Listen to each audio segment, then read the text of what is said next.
एक दिन 3 बहनें सबीहा, मनाहिल और नन्ही इनाया मस्जिद के करीब खेल रही थीं।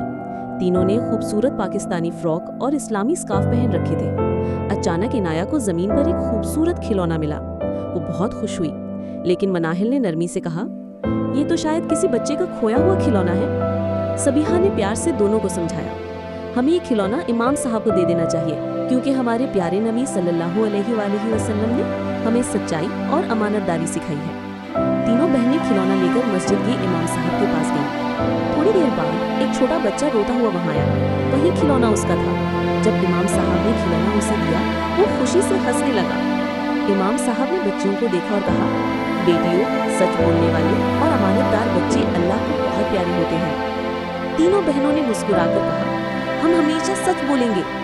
इसी दिन उनके दिलों में एक सबक हमेशा के लिए बस गया, सच बोलने वाला कभी नहीं हारता।